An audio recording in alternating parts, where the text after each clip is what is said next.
जी बिस्मिल्लाहिर्रहमानिर्रहीम। अस्सलाम वालेकुम नाज़रीन, मैं हूं आपका होस्ट तलहामीन। और मैं हूं आपका होस्ट फरहान अहमद और आप देख रहे हैं क्रिकेट की गपशप चैनल जिस पर हम आपसे डेली क्रिकेट पर बातचीत करते हैं। जी हाँ दोस्तों, सबसे पहले तो क्रिकेट की गपशप की तरफ से, हमारी टीम की तरफ से आप सबको दिल की अथाह गहराइयों से ईद मुबारक हम पेश करते हैं।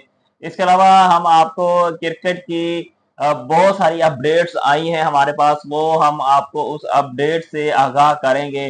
तो सबसे पहले जो अपडेट्स हम आपको बताएंगे वो कुछ क्रिकेट के रूल्स हैं। जी फरहान भाई, बताएं क्रिकेट के रूल्स के बारे जी में। नाज़रीन, आपको आने वाले दिनों में आईसीसी की तरफ से कुछ रूल जो है वो चेंज होते हुए दिखाई देंगे। उनमें आपको बताते चले कि जो पहले रूल होता था, डीआरएस का रूल होता था, जिसमें जब बैट्समैन आउट होता था तो अंपायर कॉल जब होती थी तो बैट्समैन जो था वो बच जाता था। लेकिन अब आप देखेंगे कि जब बॉल जो है स्टंप स्टंप पे लगेगी, जब स्टंप उड़ जाएगी तो बैट्समैन जो है वो आउट ही कहलाया जाएगा। वो ये नहीं होगा कि अंपायर कॉल पे वो बैट्समैन आउट होने से बच जाएगा जिस तरह आप पहले देखते थे। अब वो आउट ही तस्वर किया जाएगा। और दूसरा आपने देखा होगा कि जब बाउंड्री पे कैच होता था तो फील्डर जो है वो बाउंड्री से बाहर चला जाता था, गेंद को उछाल कर फिर बाहर आ जाता था और आकर कैच पकड़ लेता था। लेकिन अब वो जो है वो कैच नहीं खिलाया जाएगा, वो बाउंड्री ही खिलाई जाएगी। यानी जो बॉल जो बाउंड्री से बाहर जाएगी वो छक्का ही कहलाएगा, वो मतलब कैच आउट नहीं कहलाएगा। और तीसरा रूल आपको बताते चले जो आपको आइंदा फ्यूचर में दिखाई दे सकता है, वो ये है कि जो आपको पता होगा कि जो यानी आपने अगर मैच इंटरनेशनल मैच देखा हो स्टेडियम में जाकर तो तब आपको ये पता होगा, मगर ना आपको ये नहीं पता होगा तो हम आपको बताते चले कि दोनों तरफ से दो बॉल इस्तेमाल होते हैं। मतलब एक ओवर में एक बॉल इस्तेमाल होता है और दूसरे ओवर में दूसरा बॉल इस्तेमाल होता है। लेकिन अब रूल ये आ रहा है कि जो 34 से लेकर 50 ओवर, मतलब 34 से लेकर 50 तक जो 16 ओवर बनते हैं उसमें सिर्फ एक ही गेंद इस्तेमाल होगी। इस तरह बॉलर्स को काफी हेल्प मिलेगी। जब बॉल जिस तरह पुरानी होगी तो रिवर्स स्विंग उसको करने में बॉलर्स को काफी हेल्प मिलेगी। तो इस तरह हम कह सकते हैं कि जो 34 ओवर से लेकर 50 ओवर तक जो 16 ओवर बनते हैं उसमें सेम गेंद इस्तेमाल होगी, जिससे बॉलर को काफी हेल्प मिलेगी बॉल को रिवर्सिंग करने में। आखिरी जो 16 मतलब 14 ओवर होते थे उनमें पाकिस्तानी बॉलर्स को काफी धुलाई होती थी। लेकिन अब आप कह सकते हैं कि जो ये मतलब 16 ओवर है उनमें सेम बॉल इस्तेमाल होगी, उसमें सेम बॉल इस्तेमाल होने से रिवर्सिंग होने के काफी ज्यादा इम्कान बढ़ जाते हैं। तो इस तरह बॉलर्स को काफी हेल्प मिलेगी। जी हाँ, इसके अलावा हम आपको बताएं कि पीसीबी ने सलमान अली आगा के हवाले से फैसला कर लिया है, आया कि उनको टेस्ट टीम का कप्तान बनाना है या नहीं बनाना। ऑफिशियली वो ईद के बाद, यानी कि अब तो छुट्टियां चल रही हैं ईद की, तो आज से खत्म हो जाएंगी ये छुट्टियां। तो मे बी कल या परसों मोहसिन नकवी या कोई पीसीबी का और अहदेदार, तो वो डिसाइड ये आपको बयान दे दें कि सलमान अली आगा ही हमारे टेस्ट टीम के कप्तान भी होंगे, वनडे के भी कप्तान होंगे, और T20 के तो वो ऑलरेडी कप्तान होंगे। तो मतलब तीनों फॉर्मेट के सलमान अली आगा ही कप्तान होंगे। ये ज्यादा 90% चांस है कि वो यही कप्तान अनाउंस किए जाएंगे। तो मोहम्मद रिजवान जो कि वनडे टीम के कप्तान थे, उनको कप्तानी से हटाया जा रहा है। पीसीबी उनसे नाखुश है। उसकी रीजन वो ये थी कि जो उन्होंने आईसीसी चैंपियन ट्रॉफी में बयानात दिए थे कि मेरे इख्तियार में तो कुछ नहीं है, ये सब सिलेक्शन कमेटी पे डाल दिया था उन्होंने। तो उस हवाले से वो पीसीबी उनसे नाराज है, तो जिसकी वजह से मोहम्मद रिजवान से T20 की कप्तानी भी ली गई है और अब उनसे वनडे टीम की कप्तानी भी ली जा सकती है। और इसके अलावा इसमें मैं तलहा भाई एक बात ऐड करना चाहूंगा कि जिस तरह अब सलमान अली आगा पाकिस्तान की गुड बुक में शामिल है, मतलब पीसीबी की जो गुड बुक्स में सलमान अली आगा इस वक्त शामिल है, और इसलिए उनको जो है वो टेस्ट और वनडे का भी उनको कप्तान मुकर्रर किए जाने का इम्कान है।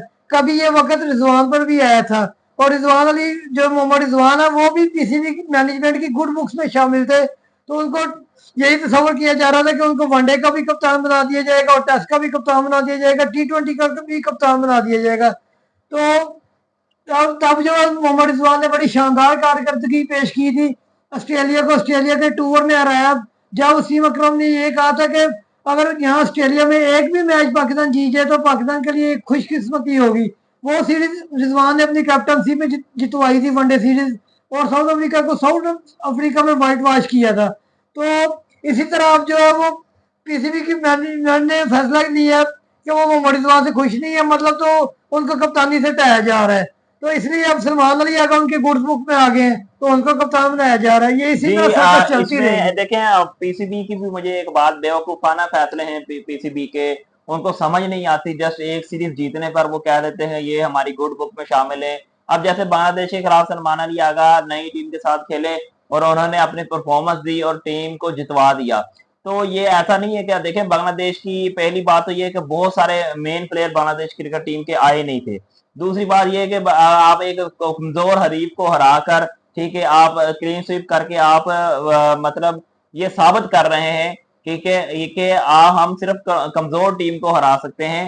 हम एक जो स्ट्रॉन्ग टीम, जैसे जब ऑस्ट्रेलिया आएगी पाकिस्तान, या पाकिस्तान ऑस्ट्रेलिया जाएगा, या साउथ अफ्रीका पाकिस्तान आएगी, ठीक है, इसी तरह न्यूजीलैंड या कोई भी और स्ट्रॉन्ग टीम, यानी कि ये जो इंग्लैंड होगी जैसे, तो इनको अगर आप हराएंगे देन आपकी कप्तानी का या आईसीसी इवेंट्स जितने भी होंगे उसमें हमारा कप्तानी का डिसीजन पता चलेगा। देन पता चलेगा कि कप्तानी मटेरियल सलमान अली आगा में है या नहीं है।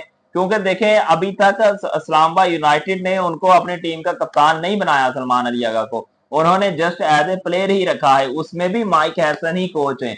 अगर तो माइक हैसन की कोचिंग की वजह से सलमान अली आगा कप्तान बनता है तो फिर पीएसएल में इस्लामाबाद यूनाइटेड का भी बनना चाहिए, लेकिन वहां पे शदाब खान ही है। तो इसका मतलब है कि डिसीजन कप्तानी के पीछे माइक हैसन का हाथ नहीं है, कप्तानी के पीछे पीसीबी, जो कि मोहसिन नकवी आजकल उनसे बहुत ज्यादा खुश हैं सलमान अली आगा से।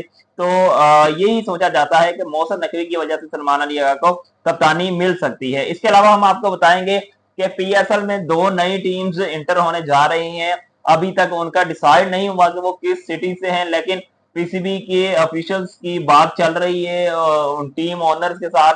जो भी टीम ओनर्स नहीं होंगे, एक अमेरिका के बहुत बड़े बिजनेसमैन है, वो पाकिस्तानी लेकिन अमेरिका में उनका बिजनेस है, और इसी तरह दूसरे भी कोई बिजनेसमैन नहीं होंगे, जाहिर सी बात है। तो ये बहुत ही टीम बहुत ही ज्यादा महंगी खरीदी जाएंगी। जब कराची लाहौर ली गई थी या कोई और टीम ली गई थी तो वो सस्ते दामों खरीद ली गई थी, क्योंकि उस वक्त पीएसएल की इतनी हाइप नहीं थी। लेकिन अब जो भी टीम्स नहीं आएगी वो बहुत ज्यादा महंगी होगी, तो उसके लिए बहुत सारे पैसे चाहिए होंगे। तो यकीनन पीसीबी ने किसी ना किसी से बातचीत की होगी, और इसीलिए पीसीबी ने कहा भी था कि हम अगली दफा 2 नई टीम्स इंटर होने जा रही है।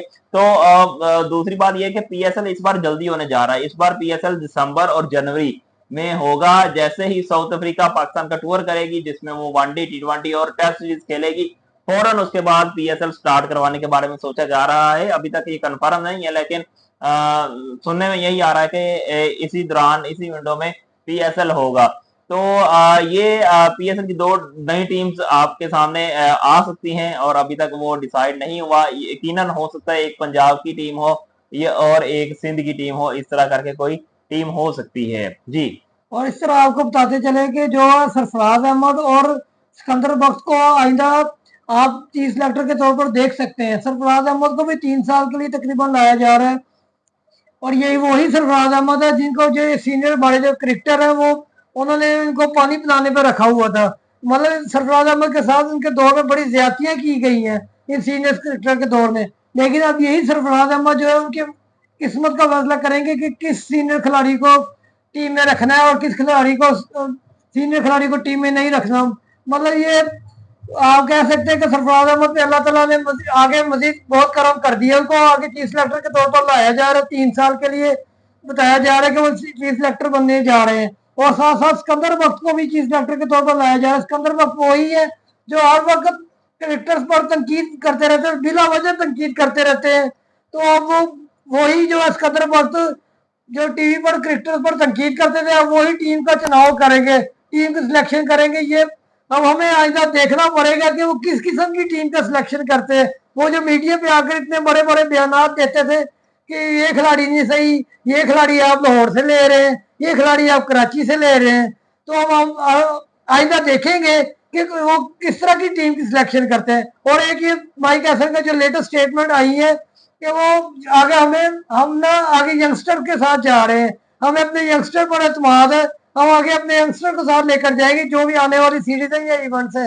अभी हम अपने सीनियर क्रिकेटर को अपने फ्यूचर प्लान में नहीं रख रहे जी। इसके अलावा हम आपको बताएं कि एक बहुत ही बड़े क्रिकेटर की टीम में वापसी हो सकती है, जो कि T20 वर्ल्ड कप 2026 जो कि इंडिया और श्रीलंका में होना है, उसमें बहुत ही एक बड़े क्रिकेटर, जी हाँ, हम बात कर रहे हैं बेन स्टोक्स की, इंग्लैंड टीम में वापसी हो सकती है। तो उनके जो नए कप्तान है हैरी ब्रूक, वो चाहते हैं कि बेन स्टोक्स उनकी टीम में वापस आए। बेन स्टोक्स जो कि ओडीआई से रिटायरमेंट ले गए थे, लेकिन T20 वर्ल्ड कप से उन्होंने रिटायरमेंट नहीं ली थी, लेकिन वो खेल नहीं रहे थे काफी देर से। उन्होंने अपना आखिरी मैच 2022 का जो फाइनल था पाकिस्तान के खिलाफ हुआ था एमसीबी में, जिसमें उन्होंने अपनी टीम को फतह दिलवाई थी और अब अच्छी उन्होंने बैटिंग भी की थी उस मैच में। 40 की रन तकरीबन, ऑलमोस्ट 40 के रन बनाए थे, तो वो उन्होंने मैच जितवाया था अपनी टीम को। तो वो उन्होंने अपना आखिरी T20 मैच खेला था, उसके बाद उन्होंने अपना T20 मैच नहीं खेला था, रिटायरमेंट नहीं ली थी।